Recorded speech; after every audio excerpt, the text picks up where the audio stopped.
매주 토요일에는 마음 건강을 위주로 해서 이야기를 해드리고 있는데 이제 7번째 패러그래프로 넘어왔습니다. 상담의 실제에 대한 내용들을 이야기를 해드리고 있고요. 오늘은 그 두 번째 시간 사랑의 인재, 러빙 프레전스에 대해서 이야기를 해드릴 거예요.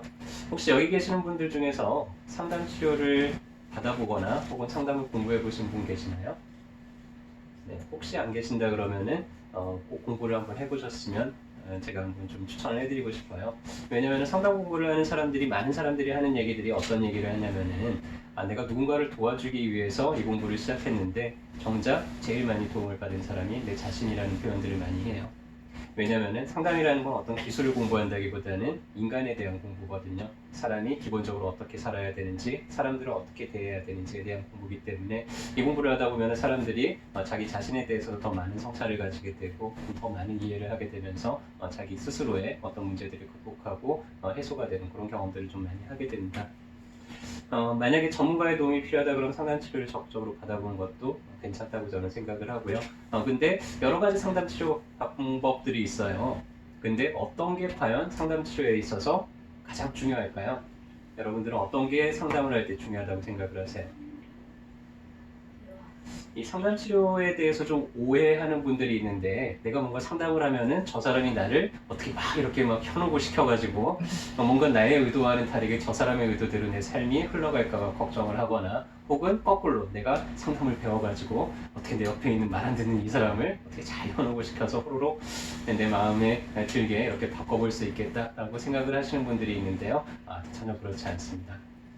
상담에 있어서 가장 중요한 거는 어떻게 보면은 내 앞에 있는 사람에 대한 전적인 지지, 그리고 그 사람에 대해서 내가 이해하려고 하는, 공감하려는 태도, 이런 것들이 실은 가장 중요하다고 할 수가 있어요.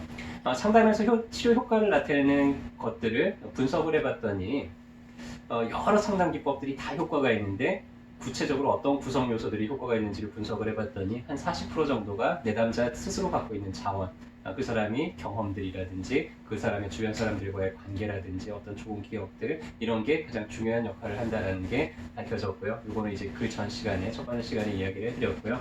그 다음으로 중요한 게 상담가의 인격, 퍼스널리티라고 얘기를 하는데, 상담가가 어떤 태도를 취하고 있고 어떤 마음가짐으로 상담에 임하는지가 30%를 차지한다고 합니다. 이 두 가지가 70%예요.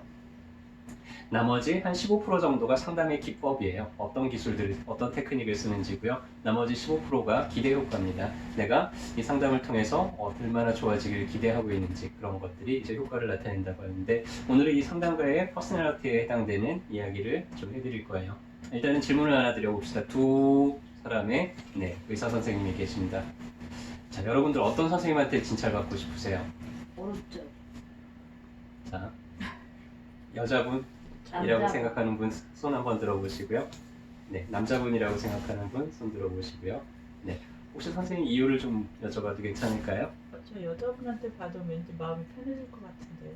네, 좋습니다. 선생님은 혹시 어떤 이유 때문에 선택하셨는지 여쭤봐도 될까요? 이게 여자가 생각하는 거고 남자분이 생각하는 거고 생각도 벌써 진료에도 두 가지 않을까. 성 차이 때문에. 네, 좋습니다. 선생님은 왜 남자분을 선택했는지 혹시 여쭤봐도 저쪽 될까요? 왼쪽 분 미국 분 아니에요? 미국 사람 아니에요? 둘 다 외국 사람이라고 아, 그래요? 둘 다 외국 사람이에요? 외국 사람인지 아닌지도 네, 중요하구나.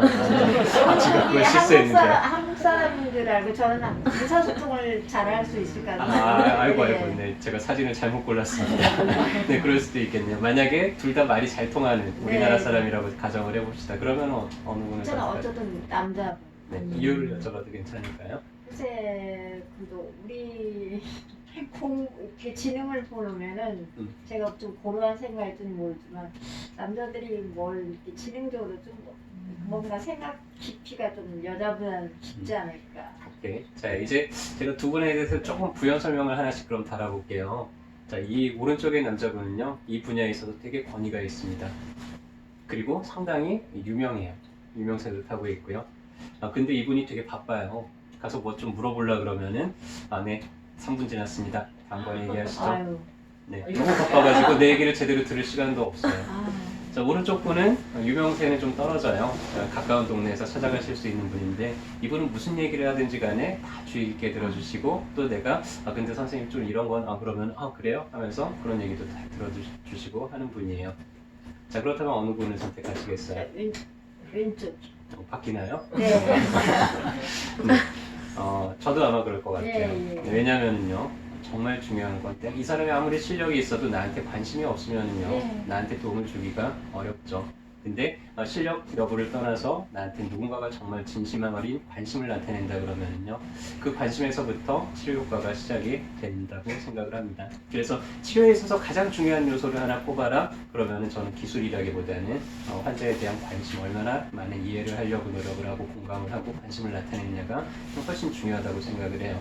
여러분들도 선생님들을 찾을 때 그런 기준으로 찾으면 더 좋을 것 같습니다. 그래서 찾아오셨죠? 네, 물은 답을 알고 있다라는 책이 있어요. 2001년도인가 일본에서 에모토 마사루라는 사람이 쓴 책인데 우리나라에도 그 다음에 번역이 됐는데 되게 센세이션을 불러일으켰어요. 이 책이 내용이 말의 힘에 대한 거예요. 말, 어떤 단어를 선택을 하느냐에 따라서 이 물의 결정을 기준으로 이제 설명을 했는데 물의 결정이 바뀌는 거예요. 물의 결정을 사진을 찍는데 이 물이라는 게 결정체가 수시로 이렇게 변한다고 합니다. 근데 사랑해, 고맙습니다 라는 단어를 했을 때 물의 결정체들이 좀 대칭으로 또 아름다운 이런 기하학적 구조를 이루는 반면에 죽여버리고 싶어, 이 바보야, 망할 놈, 미친놈, 이런 단어를 들려줬더니 물의 결정들이 아주 불규칙하게 배열이 흩어지고 모양이 좋지 않았다는 이런 거를 책으로 냈어요. 그래서 되게 센세이션했습니다. 이게 진짜야? 말이 돼?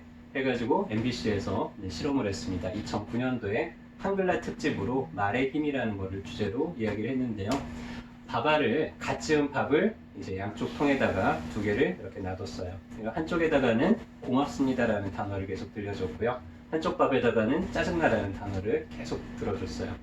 그리고 나서 시간이 한 보름 정도 지나서 이제 두 개를 개봉을 했더니 고맙습니다라는 단어를 들은 밥은 아주 잘 발효가 됐어요. 짜증나라는 단어를 들은 밥은 부패가 돼버렸어요. 곰팡이도 악취가 아주 심했고요. 이랬습니다. 자, 여러분들이 하는 말을 누가 가장 많이 들을까요? 가족. 가족. 가족. 나랑 가까운 사람도 많이 듣지만 실은 제일 많이 듣는 사람은 나 자신이에요. 내 입에서 나간 말을 나는 늘 듣고 있잖아요. 자, 여러분들의 몸도 한 70% 정도가 물로 이루어져 있습니다. 여러분들의 몸에 있는 이것들이 어떤 단어를 계속 듣느냐에 따라서 이게 아주 아름다운 결정체로 바뀌어갈 수도 있고 잘 건강을 유지할 수도 있고요. 또 어떤 단어를 듣느냐에 따라서 심하게 부패가 될 수도 있고 또 망가질 수도 있고 그렇습니다. 그래서 치료에 있어서도 제일 중요한 거는요, 어떤 마음가짐을 가지고 내가 상대방을 바라보느냐에 따라서 그 마음가짐에 따라서 상대방의 몸에 이미 말하지 않더라도 다 느끼게 될 거예요. 그래서 상담 치료에 있어서 가장 중요한 거, 우리가 누군가를 돕겠다라고 마음을 먹었을 때 가장 중요한 거는 마음가짐이라고 생각을 합니다. 누군가가 고통에 빠졌어요. 그 사람에게 야, 네가 그걸 잘못해서 그래, 그건 좀 이렇게 해야 되지 않겠어? 라고 조언을 해주는 거는요, 크게 도움이 되지 않을 경우들이 많습니다. 가장 큰 도움은요, 그냥 말없이 그 사람의 아픔을 함께 해주는 거예요. 근데 정말 아프지, 정말 힘들었지, 하지만 걱정 마, 내가 널 지켜줄 거고 내가 너와 함께 해줄 거야, 우리 어떻게든지 잘 이겨내보자 라는 말을 한마디 더 해주는 게 실은 훨씬 큰 지지가 될 거고요, 그 사람의 고통을 벗어나는 어떤 힘이 될 거라고 생각을 합니다. 그래서요, 10마디 말보다는 그냥 그 사람의 손을 한번 이렇게 꽉 잡아주세요. 그리고 말없이, 굳이 뭔가 멋진 말을 구사하지 않더라도 괜찮습니다. 그냥 그 진심을, 내 마음을 그 사람한테 그냥 그대로 나타내 주시는 것만으로도 아마 큰 도움이 될 거라고 생각을 합니다. 여러분들 뭐라고 보이세요? 사랑. 사랑. 그렇죠. 또 어떻게 보이세요? 네, 제가 충북 제천에 여행 가다가 벼론성지라는 데가 눈에 띄어가지고 그냥 한번 갔어요. 거기서 한번 이렇게 잠깐 기도를 드리고 성물보관소가 있더라고요. 성물보관소를 딱 들어갔더니 이 글씨가 눈에 딱 띄는데 저는 완전히 유레카였어요. 우와, 이건 너무 좋다 싶어서 이 글씨에 대한 라이센스를 제가 돈을 주고 사가지고 저희 한약 파우치에다가 박아놨습니다. 자, 여러분들 한약을 드실 때마다 어깨동무의 사랑을 이렇게 잘 느끼면서 그렇게 드시면 좋을 것 같고요. 예수님이 세족식을 하는 그런 장면이에요. 엎드려서 발을 쳐다보고 있죠. 자, 이 장면이요, 저희 한의원에서도 상당히 많이 보입니다. 알고 계세요? 네, 저희가 어열침을 놓을 때 어열침 놓고 이쪽 발가락 사이에다가 피 잘 나오나 서로 쳐다보고 있어요. 그죠? 비슷하지 않나요? 그래서 저는 제가 하는 모든 치료 방법 중에서 가장 중요한 치료 도구가 바로 이 마음가짐이라고 생각을 해요. 근데 자꾸 까먹어요. 자꾸 까먹기 때문에 자꾸 까먹지 않기 위해서 한 번씩 침 놓기 전에 이렇게 명상을 하기도 하고요. 이 마음가짐을 다시 한번 되새기기 위해서 네, 그렇게 노력을 하고 있습니다. 그래서 여러분들이 맞는 침은 뭐다? 네, 사랑입니다. 네, 네. 네, 아무튼 여러분들 치료 잘 받으시고 건강하게 잘 유지하셨으면 좋겠고요. 내가 만약에 누군가를 도와주고 싶다면요, 여러분들 그렇게 많이 머리를 골치 아파하실 필요 없습니다. 그냥 내가 상대방을 정말로 위하는 마음, 정말로 내가 이 사람을 감싸주고 이 사람을 위해주고 싶다라는 그 마음 한 가지 하나만 여러분들이 유지한다 그러면은요, 여러분들 주변에 있는 많은 사람들을 도울 수 있을 거라고 생각을 하고요. 그렇게 함께 건강한 세상을 만들어 가는데 이런 강의들이 도움이 됐으면 좋겠습니다.